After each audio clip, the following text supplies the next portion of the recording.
আসসালামু আলাইকুম সবাইকে। তো এইচএসসি 24 ব্যাচের শিক্ষার্থীরা, তোমাদের অ্যাডমিশন টাইম অলরেডি শুরু হয়ে গেছে। তো আজকে ভিডিও টপিকটা দেখে তোমরা বুঝতেইছো আমরা কি নিয়ে আলোচনা করব। সেটা হলো যে মেডিকেল প্লাস ভার্সিটি এই দুইটার প্রিপারেশন একসাথে কিভাবে নেওয়া যায়। দেখো, অনেকেরই কিন্তু ইচ্ছা থাকে মেডিকেলের দিকে অথবা অনেকের ইচ্ছা থাকে ভার্সিটির দিকে, কিন্তু তোমরা কিন্তু এই দুই জায়গাতেই পরীক্ষা দিবা। তো এইটা নিয়ে তোমরা অনেক বেশি কনফিউজ থাকো যে এই দুইটা একসাথে কিভাবে তোমরা কন্টিনিউ করতে পারবা। তো সেটা নিয়ে আজকে আমরা আলোচনা করব। তো তার আগে বলে নেই, আমি হলো এইচএসসি 20 ব্যাচের। তো এইচএসসি 20, 21, 22, 23 এই যে চারটা ব্যাচের আমার অভিজ্ঞতা হয়েছে, সেই আলোকে তোমাদের সাথে কিছু কথা শেয়ার করব। তার আগে দেখে নেওয়া যাক যে আমাদের মেডিকেল প্লাস ডেন্টাল, আমি এখানে শুধু পাবলিক ইউনিভার্সিটিগুলোর সিট সংখ্যা লিখে রাখছি। মেডিকেল প্লাস ডেন্টালে 5,925, বা আমি ধরে নিলাম 6,000 সিট সংখ্যা সেখানে আছে। আর এখানে আমরা যদি ঢাবি, রাবি, জাবি, চট্টগ্রাম ইউনিভার্সিটি, চবি, তারপরে তোমার 24টা ইউনিভার্সিটি যে আমাদের গুচ্ছ আছে সেইটা, প্লাস হলো আমাদের গুচ্ছ কৃষি আছে, এই সবগুলো মিলে দেখবা তুমি এখানে 17,208, আর গুচ্ছ কৃষিতে প্রায় 3,000 প্লাস। তো আমি ধরে নিলাম 20,000 সিট এখানে আছে। তো অবশ্যই বুঝতে পারতেছো যে সিট সংখ্যার কিন্তু অনেক বেশি একটা পার্থক্য আছে এই দুইটা প্রিপারেশনের মধ্যে, মেডিকেল আর ভার্সিটির মধ্যে। তো এই জন্য তোমাদের সাথে কিছু কথা শেয়ার করা খুবই জরুরি। তাহলে চলো আমরা শুরু করি। তো এখানে দেখো, আমি উপরে লিখছি যে টার্গেট মেডিকেল ব্যাকআপ ভার্সিটি। এটার মানে কি ভাইয়া? দেখো, অনেকের ইচ্ছা থাকে ছোটবেলা থেকে কিন্তু ডাক্তার হওয়ার, তো তাদের কিন্তু ফুল ফোকাস থাকবে মেডিকেলের দিকে। এখন দেখো, পরীক্ষা তো তোমার তোমার মতো তো প্রায় কয়েক লাখ দিবে পরীক্ষা, তাই না? তো তুমি যে এক্স্যাক্টলি চান্স পাবা এরকম কিন্তু কোনো গ্যারান্টি নাই। তো তোমাকে অবশ্যই একটা ব্যাকআপ পরিকল্পনা রাখতে হবে, যেহেতু অ্যাডমিশন জার্নি একটা দীর্ঘ জার্নি, তোমাকে অবশ্যই বিকল্প একটা পথ রাখতে হবেই। দেখা যায় যে মেডিকেল এক্সাম যখন হয় তার কিছুদিন পরে, 15 থেকে 20 দিন অথবা 1 মাস পরে ঢাবির বা ভার্সিটি পরীক্ষা শুরু হয়ে যায়, ভার্সিটি ইঞ্জিনিয়ারিং পরীক্ষা শুরু হয়ে যায়। তো ওইটুকু সময়ের মধ্যে তুমি কিন্তু আবার নতুন করে ভার্সিটি প্রিপারেশন নিতে পারবে না। তোমাকে যা করার প্রথম থেকেই, মানে এখন থেকেই তোমাকে নিতে হবে। তো এই জন্য তোমরা যারা একদম মেডিকেল ডেডিকেটেড, তো তাদের জন্য এই কথাটা যে টার্গেট মেডিকেল, তুমি মেডিকেলের প্রতি খুবই ডেডিকেটেড, খুবই কনফিডেন্স সহকারে তুমি প্রিপারেশন নিচ্ছ, বাট তোমাকে সাথে সাথে ভার্সিটির জন্য ব্যাকআপটা রাখতে হবে।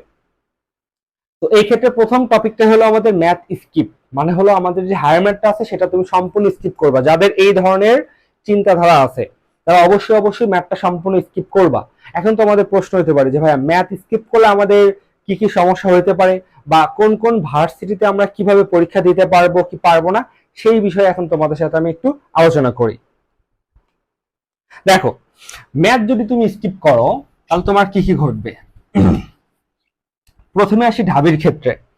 আমাদের যে ঢাকা ভার্সিটি আছে, ঢাকা ভার্সিটিতে আমাদের কিভাবে পরীক্ষা দিতে হবে, এখানে দুইটা বিভাগ আছে। একটা হলো আবশ্যিক, আর একটা হলো ঐচ্ছিক। আবশ্যিকে তোমাকে ফিজিক্স আর কেমিস্ট্রি এই দুটা কিন্তু অ্যান্সার করতে হবে মাস্ট। আর ঐচ্ছিকে গিয়ে তুমি পাবো হলো হায়ার ম্যাথ, বায়োলজি, বাংলা আর ইংলিশ, এই চারটা সাবজেক্ট। এর মধ্যে তোমার যেটা কম্পালসারি আছে, মানে 4 সাবজেক্ট ধরো তোমার বায়োলজি, তার মানে কম্পালসারি হায়ার ম্যাথ, তাই না? এরকম একটা বিষয় কিন্তু থাকে। তো ধরো যাদের চিন্তা ভাবনা মেডিকেলের দিকে থাকে তারা কিন্তু সবসময় 4 সাবজেক্ট কি রাখে বলতো, হায়ার ম্যাথটাকে রাখে। তো হায়ার ম্যাথ ধরো তোমার 4 সাবজেক্ট আছে, হায়ার ম্যাথ ধরো তোমার 4 সাবজেক্ট, তাহলে তোমাকে বায়োলজি অবশ্যই কম্পালসারি, তার মানে তোমাকে এটা দাগাইতে হবে মাস্ট। তাহলে আবশ্যিক এই দুইটা তো দাগাতে হবেই, যেটা তোমার কম্পালসারি সেটাও তোমাকে দাগাতে হবে, এটা দাগাতে হইলো। বাট যেটা তোমার 4 সাবজেক্ট আছে, এইটা তুমি স্কিপ করতে পারবা, তোমার কাছে সেই অপশনটা ঢাবিয়ে রেখে দেয় যে তোমার যে 4 সাবজেক্ট সেই জিনিসটা তুমি স্কিপ করে এই যেখানে বাংলা আর ইংলিশ আছে এই দুইটার যে কোনো একটা তুমি অ্যান্সার করতে পারবা। তার মানে যাদের ধরো মেডিকেল প্রিপারেশন তারা তো অবশ্যই হায়ার ম্যাথটাকে 4 সাবজেক্ট রাখছো, তাহলে তুমি হায়ার ম্যাথ যদি স্কিপ করো তোমার ঢাবিতে কোনো সমস্যা হচ্ছে না।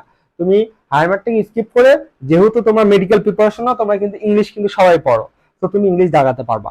ওকে, তাহলে ঢাবির কথা শেষ, ঢাবিতে তোমরা পারবা। এরপর আসলে জাহাঙ্গীরনগর। জাহাঙ্গীরনগর ইউনিভার্সিটির এই ইউনিটটাতে তোমাকে গণিত মাস্ট দাগাতেই হবে, হায়ার ম্যাথ অবশ্যই দাগাতে হবে, এখানে কোনো কিছু স্কিপ করার কোনো সুযোগ নেই। বাট ডি ইউনিট যেটা আছে সেখানে কিন্তু আমাদের কোনো হায়ার ম্যাথ নেই, ফিজিক্স নেই। তো এইখানে আমাদের শুধুমাত্র দেখো কি কি আছে, বাংলা, ইংরেজি, রসায়ন আছে, উদ্ভিদ বিজ্ঞান, প্রাণী বিজ্ঞান আর বুদ্ধিমত্তা। তার মানে এখানে আমাদের কি কি জিনিস বাদ আছে, ফিজিক্স আর ম্যাথ বাকি আছে। তার মানে যাদের মেডিকেল ওই যে যে টপিক নিয়ে আমি আলোচনা করতেছি আর কি, টার্গেট মেডিকেল ব্যাকআপ ভার্সিটি, তারা কিন্তু খুব সহজেই জাহাঙ্গীর ইউনিভার্সিটির ডি ইউনিটটাতে রিল্যাক্স এক্সাম দিতে পারবা। এই ইউনিটে তোমাকে ম্যাথ দেখাইতে হবে, তুমি এই ইউনিটে পরীক্ষা দিতে পারবা, বাট সেক্ষেত্রে তোমাকে ম্যাথ স্কিপ করার সুযোগটা থাকতেছে না। তো তারপরে যদি আমরা সরি হ্যাঁ, তারপর যদি আমরা রাজশাহী ইউনিভার্সিটির সি ইউনিটে যাই, তুমি ইউনিভার্সিটি কিন্তু সেম সেম জিনিসটাই। রাজশাহী ইউনিভার্সিটির মধ্যে দুটো থাকবে, সেটা হলো আবশ্যিক আর একটা হলো ঐচ্ছিক। ঐচ্ছিক আবশ্যিকে তোমার ফিজিক্স, কেমিস্ট্রি আর আইসিটি, এই তিনটা জিনিস দেখাতে হবে। ফিজিক্স, কেমিস্ট্রি আর আইসিটি যে 5 মার্ক থাকে, বুঝছো, এটা খুব বেশি না। এই তিনটা সাবজেক্ট তোমাকে দেখাতে হবে মাস্ট। আর ঐচ্ছিকে এসে তোমার কাছে তিনটা অপশন থাকে, A number option, B number option আর C number option. A number অপশনে থাকে হলো ম্যাথ, বি নাম্বার অপশনে থাকবে তোমার বায়োলজি, আর সি নাম্বার অপশনে থাকবে হলো ম্যাথ প্লাস বায়োলজি। তো যারা ম্যাথ স্কিপ করতেছো, তাহলে ঐচ্ছিকে এসে দেখো এখানে তোমার আবশ্যিক চলে গেল, ঐচ্ছিকে যে কোনো একটি টাইপ তোমাকে দাগাতে হবে, হয় এ, না হলে বি, না হলে সি। তো এ নাম্বারে যে ম্যাথ আছে না, দেখবে এখানে 25টা কোশ্চেন থাকবে ম্যাথেরই, অথবা বায়োলজি, এখানে বায়োলজির 25টা থাকবে। আর ম্যাথ প্লাস বায়োলজির ক্ষেত্রে বায়োলজি থাকে 13টা কোশ্চেন, ম্যাথে থাকে হলো 12টা কোশ্চেন, এই হলো 25টা। তো তুমি হয় এ দাগাতে পারবা, না হলে বি, না হলে সি। তো যারা ম্যাথ স্কিপ করবা তাহলে তো এটা এটা বাদ দিয়ে শুধুমাত্র বি বায়োলজি যেটা আছে সেটা তুমি দাগাতে পারবা, তাহলে তোমার রাজশাহী ইউনিভার্সিটিতে কিন্তু ম্যাথ লাগলো না। এরপর আসলো চট্টগ্রাম ইউনিভার্সিটি। চট্টগ্রাম ইউনিভার্সিটির ক্ষেত্রে ভাইয়া কেমন ঘটে, এখানেও সেম জিনিস। এখানে শুধুমাত্র মনে রাখবা ঢাকা ভার্সিটিতে ফোর্থ সাবজেক্টটা ম্যাটার করে, আর কোনো ইউনিভার্সিটিতে কিন্তু ফোর্থ সাবজেক্ট ম্যাটার করে না। আবার বলতেছি, রিপিটেড, শুধুমাত্র ঢাকা ইউনিভার্সিটিতে তোমার যেটা ফোর্থ সাবজেক্ট থাকবে সেটা স্কিপ করে তুমি বাংলা অথবা ইংলিশ দাগাতে পারবা। আর যেগুলো ইউনিভার্সিটি আছে, রাজশাহী ইউনিভার্সিটি বলি, চট্টগ্রাম বলি, গুচ্ছ বলি, সেগুলোতে কিন্তু তোমার ওই ফোর্থ সাবজেক্টের বিষয়টা কিন্তু আসে না। সেখানে তোমার একটা অপশন থাকে, এই যে এরকম অপশন যেগুলো বললাম সেই অপশনগুলো থাকে, মানে ফোর্থ সাবজেক্টটা সেখানে ম্যাটার করে না। চট্টগ্রাম ইউনিভার্সিটির ক্ষেত্রে যে ঘটনাগুলো ঘটে, চট্টগ্রাম ইউনিভার্সিটির ক্ষেত্রে বাংলা আর ইংরেজি, এই বাংলা প্লাস ইংলিশ, এই দুটো হলো তোমাকে কম্পালসারি, আবশ্যিক, আবশ্যিক অবশ্যই দাগাতে হবে, মাস্ট। তারপর বাকি থাকলো আমাদের কি, ফিজিক্স, কেমিস্ট্রি, ম্যাথ, বায়োলজি, তাই না, এই 4টা সাবজেক্ট। এখানে হলো তোমার বাংলাতে মনে 10 মার্ক, হ্যাঁ 10, আর ইংরেজিতে হলো 15, 25 মার্ক চলে গেল। আর এখানে থেকে এই 4টার মধ্যে তুমি ইচ্ছা মতো যে কোনো 3টা তুমি নিতে পারো। সেক্ষেত্রে তুমি ফিজিক্সও বাদ দিতে পারো, কোনো সমস্যা নাই, অথবা কেমিস্ট্রি বাদ দিতে পারো, অথবা ম্যাথ বাদ দিতে পারো, অথবা বায়োলজি, যে কোনো একটা বাদ দিতে পারবা। তো যারা অবশ্যই ম্যাথ স্কিপ করবা তারা তো এটাই বাদ দিবা, বাদ দিয়ে ফিজিক্স, কেমিস্ট্রি আর বায়োলজি দাগাবা, তাহলে 25 25 25 75 আর 25 100 মার্ক। তাহলে তুমি কিন্তু ম্যাথ স্কিপ করে চট্টগ্রাম ইউনিভার্সিটিতেও এক্সাম দিতে পারবা। এবং তারপরে আমরা যদি যাই গুচ্ছর ক্ষেত্রে, গুচ্ছ ইউনিভার্সিটির ক্ষেত্রেও সেম। কেমন সেম ভাইয়া, দেখো গুচ্ছ ইউনিভার্সিটির ক্ষেত্রে আমাদের ফিজিক্স আর কেমিস্ট্রি এই দুটো হলো কম্পালসারি, মাস্ট, আবশ্যিক। ফিজিক্স প্লাস কেমিস্ট্রি এটা হলো আমাদের আবশ্যিক, আবশ্যিক তোমাকে এটা দাগাইতে হবে, তাহলে 50 মার্ক তোমাকে এখানে দাগাতে হবে। বাকি থাকলো আমাদের কি, ম্যাথ, বায়োলজি, বাংলা আর ইংলিশ, এইটা। এখন দেখো এই যে ম্যাথ আর বায়োলজি আছে না, তুমি ম্যাথ আর বায়োলজির মধ্যে এখানে একটু কথা বলে একটু ভালো করে বুঝবো যে অন্তত একটি বিষয় অবশ্যই পরীক্ষা দিতে হবে। এখন তুমি যদি ফিজিক্স কেমিস্ট্রি দিয়ে বাংলা আর ইংলিশ দাগাও তাহলে কিন্তু তোমার খাতাটা বাতিল হয়ে যাবে। তোমাকে ফিজিক্স কেমিস্ট্রিতে আবশ্যিক, এটা তো দাগাতে হবেই। তারপরে এই যে ম্যাথ আর বায়োলজি এই দুটোর মধ্যে মিনিমাম মিনিমাম একটা দাগাতে হবে, মানে হয় ম্যাথ দাগাবা না হলে বায়োলজি দাগাবা। তুমি চাইলে দুইটাও দাগাতে পারো, কোনো সমস্যা নেই, বাট তুমি একদম এই দুইটাই বাদ দিয়ে দিলা এমন কিন্তু হবে না।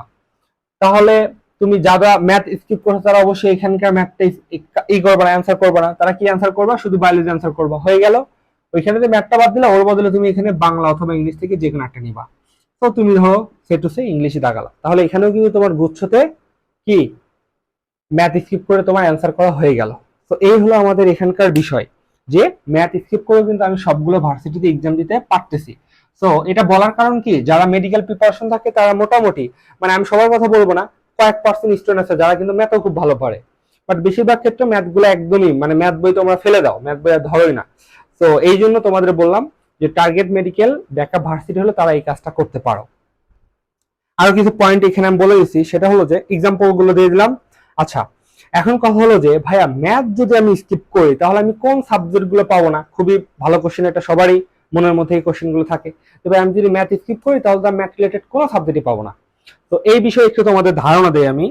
সেটা হলো যে এই যে এখানে দেখো, এখানে ঢাকা ভার্সিটির যখন তোমার সাবজেক্ট চয়েস দেয় তখন কিন্তু এরকম একটা ওরা রিকোয়ারমেন্ট দেয় যে ধরো তুমি পদার্থবিজ্ঞান সাবজেক্ট যদি নিতে চাও তাহলে তোমাকে অবশ্যই এখানে গ্রেড গুলো দিয়েছে যে পদার্থবিজ্ঞানে এ এবং গণিতে এ পাইতে হবে, এটা হলো এইচএসসি তে।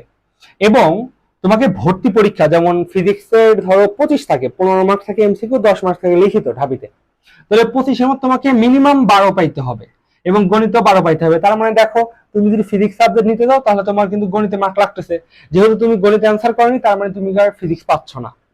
সেম ভাবে তুমি গণিত পাচ্ছ না, রসায়নে তুমি পাবা। কেন পাবো ভাইয়া? ফিজিক্স মানে ম্যাথ অ্যান্সার না করে কেমনে রসায়নে এটা পাবা? কারণ রসায়নের ক্ষেত্রে শুধু একটাই তোমাকে শর্ত দিছে, সেটা কি? রসায়নে তোমাকে মিনিমাম 10 পাইতে হবে। তাহলে এখানে কিন্তু তোমার ম্যাথের কোনো অপশন নাই। তাহলে তুমি এরকম করে কিন্তু দেখে নিতে পারবা যে কোনটাতে কোনটাতে ম্যাথ লাগে। ওইগুলো ডিপার্টমেন্ট তাহলে তুমি অ্যাভেলেবেল হবে না, অন্য সব ডিপার্টমেন্টে তুমি অ্যাপ্লাই করতে পারবা। এই হলো বিষয়। তো এই যে স্লাইড গুলো দেখতেছো এগুলো আমি আমার টেলিগ্রাম গ্রুপে দিয়ে দেবো, তোমরা সেখান থেকে কালেকশন করে নিও। আমি সবগুলো সুন্দর করে সাজা নিয়েছি এবং এখানে আরো কিছু বিষয় মানে ভর্তি পরীক্ষা আর ভর্তি পরীক্ষার যাবতীয় তথ্য, এই দুইটা জিনিসই তোমাদের কিন্তু মাথায় রাখতে হবে। অনেকেই দেখা যায় পরীক্ষার সময় গিয়ে সবকিছু এলোমেলো লাগে, মানে সে ভর্তির যে তথ্যগুলো আছে যেসব ভার্সিটিতে পরীক্ষা দিবে সেই পরীক্ষার তথ্যগুলোই ভালো করে দেখে না। তো এই কাজটা তোমরা করবে না, তোমরা আগে থেকেই যেসব ভার্সিটিতে পরীক্ষা দিবা বা ভালো করে প্রিপারেশন নিবা সেগুলো যাবতীয় খুঁটিনাটি সেগুলো সবকিছু দেখে নিবা। ওকে, আচ্ছা, তো এখানে এই গেল বিষয় আমাদের। এখন হলো আমরা আসি যে ভাইয়া অধ্যায়গুলো আমরা কিভাবে পড়বো, যে যাদের টার্গেট মেডিকেল এবং ব্যাকআপ হলো ভার্সিটি তারা অধ্যায়গুলো কিভাবে পড়বো। দেখো আমি তোমাদের এখানে কিছু ট্রিক্স বলে দেই। ধরো আমি তোমাদের একটা উদাহরণস্বরূপ একটা যে কোনো একটা ফিজিক্সের ধরো একটা অধ্যায় বললাম, সেটা ধরো কাজ শক্তি ক্ষমতা, তাই না? কাজ শক্তি আর ক্ষমতা। তো তোমরা যখন এটা তো সবাই ইসাক স্যারের বই পড়ো আমি জানি, যারা শুধুমাত্র মেডিকেল রিলেটেড হইতে চাও মানে মেডিকেল বেশি ফোকাস করবো তারা কিন্তু শুধুমাত্র ভাইয়ারা কিন্তু বলে দেয় যে যতগুলো ম্যাথ আছে সবগুলো কেটে ফেলো, এগুলো জীবনেও দেখা যাবে না, এরকম কিন্তু কথাগুলো বলে। দেখো যেহেতু কাজ শক্তি ক্ষমতা একটাই অধ্যায়, তাহলে তুমি কি করবা? ওই কাজ শক্তি ক্ষমতার অধ্যায় ইসাক স্যারের ধরো বইটা নিলা, বইটার লাইন বাই লাইন পড়বা, একদম লাইন বাই লাইন পড়বা, মানে দাগানো বইয়ের মতো করে পড়বা। সাথে ছোট ছোট যে ম্যাথ গুলো আছে বা এই কাজ শক্তি ক্ষমতার যে ভার্সিটি কোশ্চেন ব্যাংক আছে সেটা হইতে পারে উদ্ভাসের বা অ্যাস্টেক সিরিজের বা তোমার জয়কলির, যে কোনো তুমি বই নিয়ে সেগুলোর তুমি এই অধ্যায়ের যে ভার্সিটি কোশ্চেন ব্যাংক আছে সেগুলো তুমি সলভ করবা।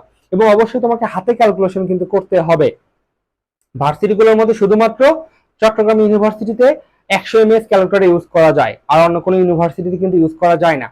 তো অবশ্যই তোমাকে হাতে ক্যালকুলেশন করতে হবে। তাহলে কি হইলো দেখো, তুমি লাইন বাই লাইন পড়বা, ও অধ্যায়ের যাবতীয় খুঁটিনাটি যা আছে সবগুলো পড়বা, ছোটখাটো ম্যাথ যেগুলো আছে যেগুলো হাতে ক্যালকুলেশন করা যায় সেগুলো পড়বা, সমানুপাতিক ব্যস্তানুপাতিক সম্পর্ক যেগুলো আছে এই জিনিসগুলো ভালো করে খেয়াল করবা।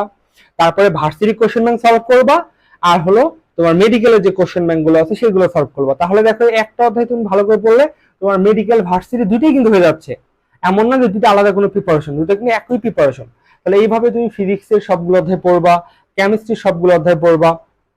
ঠিক আছে, আমি বুঝাতে পারছি আশা করি। শুধুমাত্র একটা অধ্যায় দিয়ে আমি তোমাদের করলাম, এক্সাম্পল দিলাম, বাট তোমরা এইভাবে সবগুলো অধ্যায় কিন্তু এইভাবে প্রিপারেশন নিতে পারো। লাইন বাই লাইন পড়বা, তারপরে সেখান থেকে তোমার মেডিকেলের কোশ্চেন ব্যাংক, মেডিকেলের কোশ্চেন ব্যাংক, তারপরে তোমার হলো ভার্সিটি কোশ্চেন ব্যাংক এগুলো সলভ করবা। এবং বইয়ের শেষে যে এমসিকিউ আছে এগুলো তো একদম মাস্ট, এগুলো সলভ করবো। আর বইয়ের শেষে যে এমসিকিউ আছে না, আমি একটু ভিডিওর সাথে সংযোজন করে দিই। আমার ইউটিউবে দেখবা যে ইসাক স্যারের বইয়ের শেষের এমসিকিউ গুলো আমি সুন্দর করে সম্পূর্ণ সলভ করে দিচ্ছি, সেগুলো দেখতে পারো। আর ভার্সিটি কোশ্চেন ব্যাংকটাও খুব তাড়াতাড়ি আপলোড হয়ে যাবে। আর ইঞ্জিনিয়ারিংটা ওটা আলাদা ভিডিও, ওইটারও আমার কোশ্চেন ব্যাংক সলভ শুরু হবে বা কয়েকটা ভিডিও করানো আছে। সে যাই হোক, তো এইভাবে তোমরা প্রত্যেকটা অধ্যায় কিন্তু সলভ করবা, তাহলে তোমাদের একই সাথে ভার্সিটি আর মেডিকেলের প্রিপারেশন কিন্তু হয়ে যাবে। তো এখন পরবর্তী যে কোশ্চেনটা সেটা হলো কোচিং। ভাইয়া তোমরা যথেষ্ট এখন ম্যাচিওর হয়েছে, তোমরা সবকিছুই বোঝো, আমাদের থেকে এখন তোমরা এগুলো ভালো বোঝো। কোচিং এর বিষয়টা সম্পূর্ণ তোমাদের উপরে। তবে আমি বলবো তুমি যদি ধরো মেডিকেলের দিকে তোমার বেশি ফোকাস থাকে, তাহলে তুমি মেডিকেলের কোচিংটাকে মেডিকেলে আর কি কোচিং এ ভর্তি হবা। আর যদি তুমি ব্যাকআপ ভার্সিটি রাখো, তোমার ভার্সিটির জন্য আর কোনো কোচিং করতে হবে না। আবার বলতেছি রিপিটেড, মেডিকেল কোচিং করবো আবার ভার্সিটি কোচিং করবা, এই জিনিসটা করতে দেয় না, তাহলে কিন্তু ধরা খাবা। বুঝছো? তোমার যদি মেডিকেল বেশি ভালো লাগা থাকে বা প্যাশন থাকে, তাহলে তুমি মেডিকেল কোচিং করো এবং সাথে নিজে নিজে ভার্সিটির প্র্যাকটিস করো বাসায় বসে। ইউটিউবে দেখবো অনেক ফ্রি ভিডিও আছে, তুমি সার্চ দিলেই সেগুলো পাবা। বাসায় কোনো টিচার নিবা, অথবা যে কোনো ভাবেই হোক আলাদা করে ফিজিক্স কেমিস্ট্রিটা, শুধুমাত্র ফিজিক্স আর কেমিস্ট্রিটা পড়বা। আলাদা কোনো কোচিং এ ভর্তি হওয়ার দরকার নেই, আবারও বলতেছি। ওকে, তো এই গেল হলো আমাদের যাদের টার্গেট মেডিকেল এবং ব্যাকআপ ভার্সিটি। আশা করি এটা আমি বুঝাইতে পারছি। তো এরপরে গিয়ে আমরা যাদের টার্গেট শুধুমাত্র ভার্সিটি, তারা ধরো একটু ফ্যামিলির চাপে বলে না যে মেডিকেল পরীক্ষা দিয়ে দিতে তো কোনো সমস্যা নাই, এরকম যাদের চিন্তা ভাবনা, তাদের জন্য ম্যাথ সহ, তারা ম্যাথ স্কিপ করবে না অবশ্যই। কারণ তুমি যদি ফিজিক্স কেমিস্ট্রি ম্যাথ বায়োলজি চারটা সাবজেক্ট যদি অ্যান্সার করো, তাহলে তুমি যে কোনো ভার্সিটির, মার্ক যদি একটু কমও হয়, তুমি যে কোনো ভার্সিটির অনেক ভালো ভালো সিট পাবা। ঠিক আছে? তো এই জন্য তোমাদের বলতেছি যাদের টার্গেট ভার্সিটি আছে, শুধুমাত্র ভার্সিটি, তারা অবশ্যই ম্যাথ সহ প্রিপারেশন নিবা। হ্যাঁ, পরীক্ষার হলে গিয়ে ম্যাথ দেখা যায় অনেক টাইম খাই, এই জন্য তোমাকে ম্যাথে প্রচুর টাইম দিতে হবে, প্র্যাকটিস করতে হবে, যেন তুমি পরীক্ষাতে গিয়ে ম্যাথে অনেক ভালো মার্ক পাও। ঠিক আছে? আর যাদের টার্গেট ভার্সিটি, কোচিং নিয়ে আমার বলার কিছু নেই, তারা সেক্ষেত্রে ভালো কোচিং এ ভর্তি হতে পারো। অফলাইনে অবশ্যই কিছু না কিছু রাখবা, মানে অফলাইনে আমাদের বেস্ট কোনটা, অবশ্যই উদ্ভাস। তো উদ্ভাসের ক্লাস তুমি গিয়ে দেখবা যে কেমন করাচ্ছে। যদি বেশি ভালো না লাগে বা দেখা যায় যে খুব তাড়াতাড়ি ক্লাসগুলো শেষ করে ফেলতেছে, তাহলে তুমি উদ্ভাসের মনে হয় কম্বো, মানে হলো অনলাইনে থাকে ক্লাসগুলো, সেগুলো দেখবা। আর অবশ্যই উদ্ভাসে কিন্তু পরীক্ষাগুলো দিবা, পরীক্ষাগুলো কখনোই মিস করবে না। সেটা মেডিকেল হোক, ভার্সিটি হোক, ইঞ্জিনিয়ারিং হোক, পরীক্ষা কখনোই মিস করবে না উদ্ভাসের পরীক্ষাগুলো খুব ভালোভাবে দিবা, খুব ভালোভাবে প্রিপারেশন নিয়ে গিয়ে দিবা। তো এই তো হলো আমার মেডিকেল এবং ভার্সিটিতে যত কনফিউশন ছিল সেটা নিয়ে বানানো ভিডিও। তো আজকে এখানে শেষ। আল্লাহ হাফেজ।